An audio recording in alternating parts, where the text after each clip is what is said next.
부터 일단 첫 번째로 시작을 하게 됐고요. 저 같은 경우에는 이제 지금 가르치고 있습니다. 뭐 제 소개를 더 자세하게 할 필요는 없을 것 같아요. 혹시 이게 영상이 올라가면 좀 더 자세하게 하는 게 나을 것 같아요. 네. 저는 이제 우리 학원 수학 가르치고 있는 홍진태라고 하고요. 네, 서울대학교 공과대학 전기공학부를 나왔습니다. 반갑습니다. 네, 꼭 이제 학교 얘기를 합니다.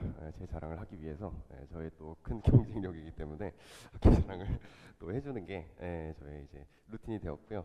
그리고 뭐 이제 워딩부터가 조금 올드한데요. 수학 아우토반 애들은 잘 모르는 단어더라고요. 그래서 제가 이제 아우토반처럼 쭉 가야지 하면은 아이들이 아우토반이 뭐예요? 이러는데 이제 좀 열심히 아이들을 최대한 수학에서 어려움이 없게끔 걸림돌을 좀 제거해주는 역할을 하겠다. 이렇게 보면 될 것 같고요. 속도 제한 없이 아이들이 수학을 일단 수능 때까지는 전혀 어려움이 없게끔 해주는 게 이제 저희 목표라고 생각을 하고 있고, 우리 학원에서도 다른 과목도 마찬가지지만 아, 어떤 과목이 됐든지 간에 우리 학원에서 맡아주는 과목만큼은 절대 어려움이 없게끔 우리들이 길을 쭉 깔아줄 수 있도록 노력을 하고 있다고 보면 되겠습니다. 간단할수록 정확한 풀이. 요거는 이거 맞는 말입니다. 이것도 좀 이따 설명을 좀 해드릴게요. 자, 제가 또 아주 간단하게 한번 표로 작성을 해봤어요. 아주 간단하게. 여기 보시면은 이제 2, 3, 2, 4고 이제 올해가 이제 25년이 될 텐데 이제 중간 딱 1학기 중간고사만 봤습니다. 첫 시험만 봤을 때 여기 객관식 여기 갑자기 논술형 세 개가 추가가 됐는데 이거는 신경 안 쓰셔도 돼요. 원래 그 운양고등학교가 중간고사에 객관식만 나오고 여기 보시면 객관식밖에 없잖아요. 사실 시험 그렇게 안 하고 논술형을 무조건 보게 돼 있는데 기말고사에 논술형이 몰아서 나왔었습니다. 그때는. 이때 여기서는 이제 중간고사에도 논술형을 내고 기말고사에도 논술형을 내고 조금 나눠서 냈다고 보시면 될 것 같아요. 그냥 그런 차이니까 여기 문제 형식은 중요하지가 않고요. 여기도 사실 그렇게 엄청 차이가 있지는 않습니다. 다 비슷해요. 난이도 자체가 엄청 큰 변화가 있지는 않습니다. 교과서 수준 문항이라고 되어 있는데 교과서 수준 문항이라는 거는 진짜로 교과서에 있는 문항들을 자기가 다 설명을 할 수 있고 풀 수만 있다면은 대부분 해결이 가능한 문항들이라고 보면 될 것 같아요. 이제 아이들이 봤을 때 우리가 대부분 지금 수업 수준 상으로는 한 이 중에서 15개 정도는 맞출 수 있는 수준으로 제가 맞춰놨다고 보면 될 것 같아요. 안 그래도 좀 있으면은 테스트를 봐가지고 실제적으로 학교 시험에서 어느 정도 성적이 나올지를 좀 객관적으로 판단을 해볼 건데 일단 진도가 이제 그 부분 대부분 나갔으니까 중요한 거는 여기 이제 모의고사 문항이라고 제가 체크를 해놓은 부분입니다. 모의고사 문항이라는 건 뭐냐면은 실제 모의고사라는 걸 이제 교육청에서 봐요. 고등학교 1, 2학년 3월, 6월, 9월 해가지고 세 번씩 보는데 그 모의고사에 있는 문항들이 운양고등학교 시험에는 출제가 그대로 됩니다. 그 부분에 대해서 조금 이따 볼 거고요. 그리고 체감 난이도라고 되어 있는데 이거는 그냥 제가 개인적으로 느끼는 난이도였어요. 학생들의 난이도는 아니고 근데 이제 운양고 자체가 시험이 약간 좀 쉬워지는 느낌이 들어요. 저도 이게 기시감인지 아니면은 그냥 드는 느낌인지 아니면 실제로 쉬워졌는지에 대한 아직 확신은 없었는데 작년 시험들을 쭉 보니까 이거는 예전에 내가 봤던 시험들보다는 좀 까다로운 문항들이 좀 많이 삭제가 되는 것 같다. 근데 이거는 사실 운양고뿐만이 아니라 다른 학교도 뭐 약간 그렇게 느껴지는 부분이 있기 때문에 요거는 올해까지 좀 보고 우리는 일단 최악을 상정을 해서 여기가 약간 쉬웠다고 하더라도 제일 어려운 거의 시험을 기준을 맞춰서 대비를 하는 게 맞다고 봅니다. 난이도 자체는 학교 상황에 따라서 언제든지 달라질 수 있고 사실 시험 난이도라는 거는 학교 선생님들이 임의적으로 정하는 거기 때문에 그거 시험 내는 입장에서는 이게 얼마나 어려운 시험인지 알기가 되게 어려워요. 그래서 항상 수능 같은 것도 보시면 수능이라는 거는 진짜 그 대한민국의 최고 전문가들이 내는 시험인데도 불구하고 매번 올해는 물수능, 뭐 내년에는 불수능 이런 것처럼 난이도 조절이 매우 어렵기 때문에 학교 시험의 난이도를 함부로 판단하는 것은 좋지 않을 것 같습니다. 시험의 이제 특징을 좀 보면요. 교과서 아까 교과서 문항들이 한 20개 언저리로 나오는데 그 문항들이요. 일단 당연히 쉬운 문제들은 맞춰야겠지만 중간 난이도쯤에서는 교과서 베이스의 문항이더라도 이제 유형들을 하나씩 그냥 살펴보는 게 아니라 약간의 이제 변주를 줘가지고 아이들이 처음 보는 문제처럼 느끼게끔 해줍니다. 이게 평소에 문제 풀 때는 그게 상관이 없는데 그 시험 시간에 이런 약간 변형된 문제들을 만나게 되면은 내가 본 적이 없던 스타일인데 하면서 약간 당황을 할 수가 있어요. 그죠? 그냥 당황을 하게 되면은 평소에는 뭐 당황을 하더라도 다시 마음을 억누르고 침착하게 풀면 되는데 지금 시험 시간에는 시간이 이제 부족하다 보니까 당황을 하게 되고 시간이 부족해지고 손발이 덜덜 떨리고 눈물이 나고 시험을 망치게 되는 그런 결론이 나오게 될 수 있기 때문에 그런 부분 일단 모의고사 문항들은 차치하고서라도 교과서 수준에서 나오는 문항들은 최대한 다 맞출 수 있게끔 최대한 반복 학습을 해서 자기들이 그 문제를 좀 설명할 수 있게끔 할 수 있는 게 자기가 이 문제가 조금 변형이 되더라도 이 문제가 변형된 거니까 이렇게 적용을 해서 풀면 되겠다. 말은 쉬운데 이제 그렇게 이제 아이들을 할 수 있도록 하는 게 이제 목표가 될 것 같고요. 뭐 특징이니까. 그리고 이제 고난도 문항들이 이제 그대로가 바로 모의고사 문항이에요. 아까 얘기했던 이게 출처의 이제 문제기도 하지만 여기가 교과서 여기 모의고사가 출처라고 했잖아요. 근데 이 출처 자체가 지금 난이도를 나타내는 겁니다. 지금 모의고사 문항들은 어려울 수밖에 없어요. 학교 이제 교육청 모의고사들은 수능 스타일의 문제들을 내기 때문에 그 문제들은 범위 자체는 우리 고등학교 1학년 범위지만 문제 유형은 수능 스타일로 나온다. 그런 문제들은 학생들 입장에서 그냥 풀라고 하면 거의 대부분 못 풉니다. 거의 대부분 못 푸는 그런 문제들을 세네 개씩 넣어놨어요. 보시면 거의 뭐 글자를 판박이 수준으로 복사 붙여넣기를 해놨습니다. 이게 보시면요 놀랍게도요 작년 중간고사가 이제 4월 26일에 있었는데 바로 그 전달에 고등학교 2학년 3월 모의고사에 나온 문제들을 그대로 출시했어요. 진짜로 이렇게 읽으시면은 컨트롤 C에서 컨트롤 V거든요. 이제 바뀐 점이 이제 여기 뭐 K 하나가 바뀌었다 뭐 이런 건데 숫자는 조금 바꿀 수도 있죠. 근데 이게 이제 보시면 고등학교 2학년 학평이잖아요. 모의고사를 3월, 6월, 9월 이렇게 세 번 보는데 모의고사도 시험 진도 자체가 범위 자체가 학교 수업 진도랑 맞춰져 있어요. 그러니까 우리가 1학년 친구들이 중간고사에 보는 내용들이 모의고사에서는 1학년 6월, 9월 그다음에 고등학교 2학년 3월 모의고사까지 나와요. 그 세 가지 모의고사. 그러니까 일단 우리들이 배운 내용이 지나야지만 모의고사에서 출제가 되기 때문에 내용 자체가 고등학교 2학년 3월까지를 봐줘야 된다라는 거죠. 이런 문제도 하나를 제가 발견을 했고요. 작년 것만 맞습니다. 작년 것만. 이것도 작년 거. 이거는 근데 쉬운 문제라서 뭐 크게 엄청난 의미가 있지는 않습니다. 예. 뭐 문제를 아예 똑같이 이거는 이제 줄바꿈도 똑같아요. 할 때 하고 정확히 그 다음에 절대값 A, 절대값 B, 단 A, B는 실수이고 뭐 어쩌고 저쩌고. 근데 물론 배점은 뭐 다를 수 있는 거고요. 이제 보기의 숫자도 좀 달라질 수 있는 거고. 예, 예. 그리고 이게 이제 조금 놀라운 문항인데 방금까지는 좀 예상이 가능해요. 왜냐하면은 중간고사랑 그 모의고사랑 범위가 한 달 차이 나기 때문에 시간적 간격이 우리가 바로 직전에 진행됐던 모의고사를 좀 살펴보는 의미가 있을 수 있는데 2020년에 나온 게 나왔으면 2020년에 나왔던 문제가 그대로 나왔으면 2019년 것도 나올 수 있고 뭐 2017년 것도 나올 수 있고 뭐 그런 거 아니겠습니까? 근데 이 범위 자체가 이렇게 중구난방으로 나오는 것처럼 보이는 것처럼 보여도 말을 두 번 했네요. 예, 보여도 실제로는 사실 이 모의고사들이 학교 프린트에 수록이 돼 있는 문제들이에요. 사실은. 예. 얘랑 얘는 그렇지 않아도 이렇게 올드한 문제들은 학교에서 운영고는 학교 프린트에 모의고사를 수록된 프린트를 줍니다.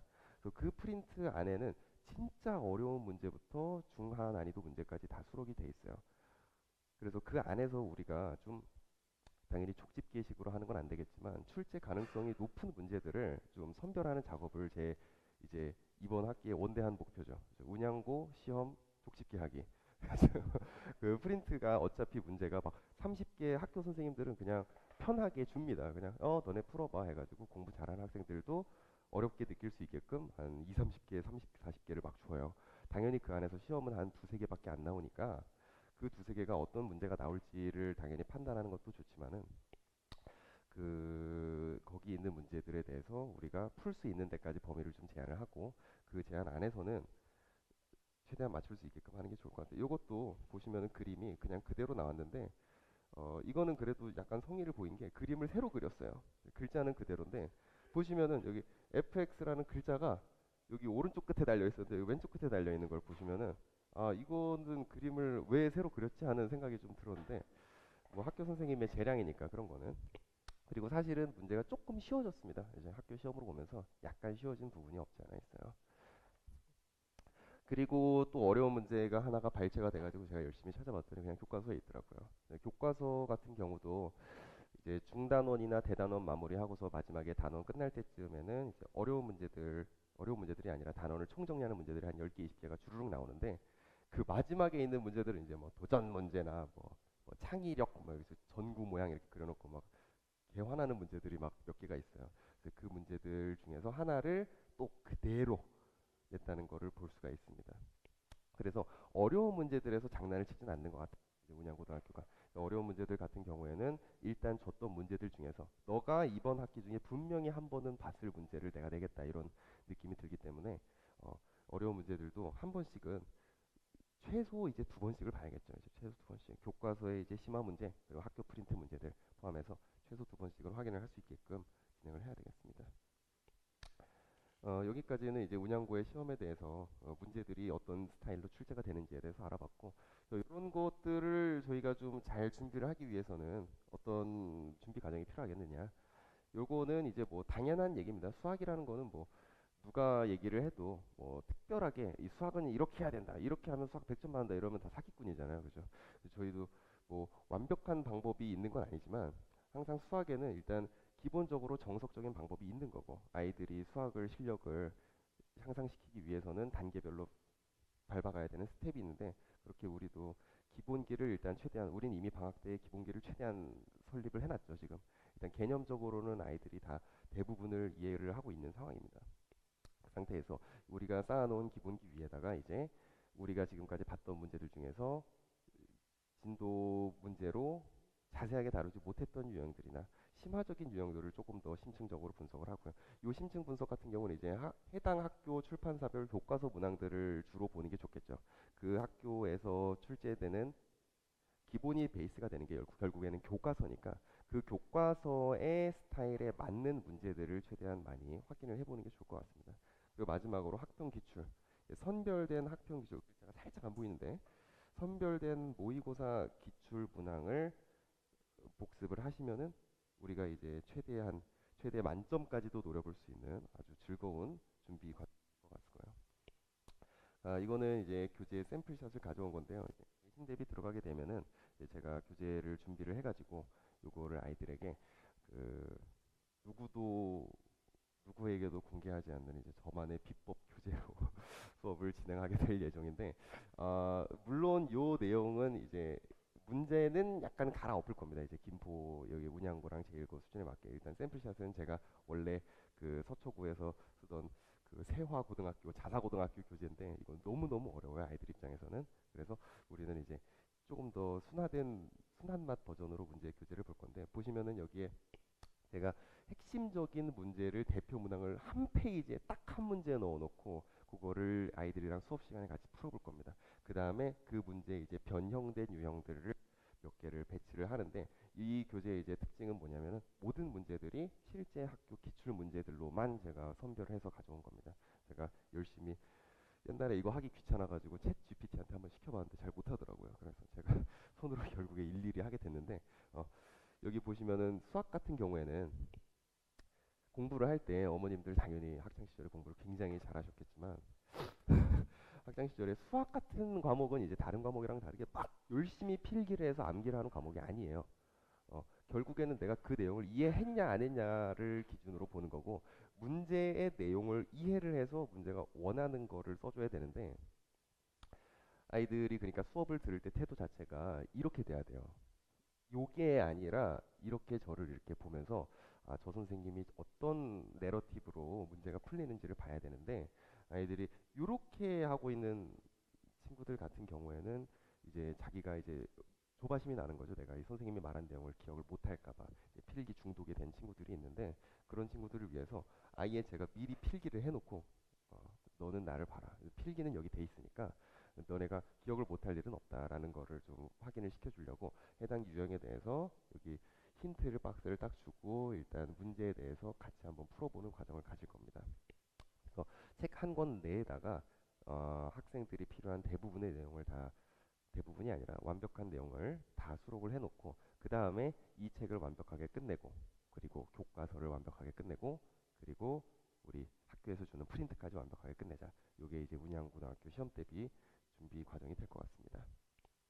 요거는 이제 아이들이 지금 방학 특강 하면서 애들이 문제 푸는 거를 제가 좀 찍어 봤는데요. 요거랑 요거, 요거랑 요거. 이게 이제 좀 대충 쓴 거고요. 이제 문제를 풀 때 글자를 자기의 이제 생각의 의식의 흐름대로 자기가 원하는 장소에다 글자를 열심히 쓴 겁니다. 이제 빈칸 채우기처럼. 그래서 흰 종이가 안 보이게끔 열심히. 그래도 이 친구는 맞았어요. 동그라미가 제일 예쁩니다. 여기서 지금. 네, 동그라미가 제일 예쁘고 글씨는 어떻게든 막 썼는데 사실 뭐 풀리기만 한다면 사실 크게 상관은 없어요. 사실 글자 자체가 뭐 엄청나게 상관이 있는 건 아니지만 요렇게 쓴 친구 보시면요. 이 친구는 또 세모가 있긴 하네요. 이 친구들은 실수의 가능성이 현저히 적어집니다. 자기가 쓴 글자의 위치를 자기가 파악할 수 있고 자신의 수식의 계산 순서가 정해져 있기 때문에 어, 자기가 문제를 풀면서 생각을 계속 정리를 할 수가 있는 거고 이런 친구들 같은 경우에는 자기가 이제 문제가 쉬울 때는 이렇게 해도 뭐 상관은 없겠죠. 뭐 단순 덧셈 문제 같은 경우야 뭐 그냥 계산만 하면 되는 거니까. 근데 이런 친구들은 이제 문제가 어려워지면요, 문제가 길어지면은 길을 잃어요. 자기가 문제를 풀다가 한 요 정도 썼다가 이제 뭐 해야 되지 하는 순간 이제 큰일 나는 겁니다. 다시 원래대로 복귀가 불가능하고 자신의 문제 풀이 방법을 확인할 수가 없기 때문에 대부분은 제가 될 수 있으면은 그런 광경을 발견할 때마다 이렇게 교정을 할 수 있도록 최대한 지도를 하고 있고요. 어, 두 번째는 이제 학습 자료, 이거는 클리닉 자료인데요. 클리닉 자료 같은 경우에는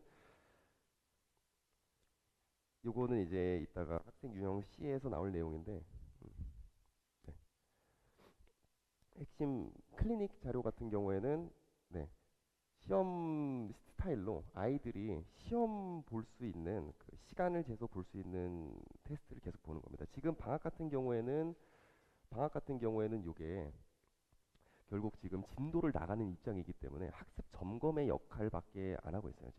지금 이 클리닉 같은 경우에는 아이들이 요번 주에 배운 거, 오늘 배운 거, 내일 배운 거를 그날 확인하는 느낌이 강하다면 이제 내신 대비가 들어가게 되면은 실제 학교 시험 범위에 맞춰서 매번 시험을 보게 되는 겁니다. 이 친구는 중간고사를 일주일에 두 번, 세 번 보는 거예요. 그러면은 중간고사를 한 20번 본 친구가 시험 보러 가면요. 아, 또야? 이러면서 클리닉은 연습은 실전처럼 보게 되고 실전은 이제 평소에 하던 것처럼 연습처럼 볼 수 있게끔 담력을 좀 키우는 거죠. 그리고 이제 잘하는 친구들 같은 경우에는 심화적으로 조금 더 심한 내용을 볼 수 있게 하는 거고 이제 못하는 친구들 같은 경우에는 내가 좀 틀린 문제가 많다 하면은 오답을 최대한 볼 수 있게 하는 겁니다. 그래서 이제 A, B, C 단계로 봐가지고 학생들을 분류를 세 가지로 해봤어요. 결국 여기 A, B, C에 학생들이 정확하게 꽂히지는 않습니다. 정확하게 꽂히지는 않습니다만은 제가 그 기본기가 부족한 학생들 경우에 또 평소에 이제 자기가 관성적으로 공부를 하기 때문에 시험처럼 무작위가 돼 있는 문제에는 잘 못하는 친구들 같은 경우 아니면은 이제 거의 이제 70점 수준으로 자신의 성적을 맞춰놨지만은 100점을 원하는 친구들 같은 경우에 대한 개인적인 플랜들이 있는데 그 플랜에 대해서는 나중에 상세하게 상담할 기회가 있으면 제가 좀 자세하게 설명을 해드리도록 하겠습니다. 이런 내용들로 제가 학생들을 제 마음속으로 분류를 하고 있어요. 얘는 B점 C구나, 얘는 A점 B구나, 이 친구한테는 저렇게 해야 되겠구나 라는 내용이 있어가지고 그런 식으로 저희가 수학 수업을 진행하고 있다는 점을 말씀을 드리도록 하겠습니다. 제가 설명은 여기까지 드리도록 하고요. 또 이따가 어머니분들 개인적으로 상담을 다 드리도록 하겠으니까 이거는 뭐 중요한 건 아니니까 넘어가도록 하겠습니다. 자, 여기까지가 이제 수학 내용이었고요.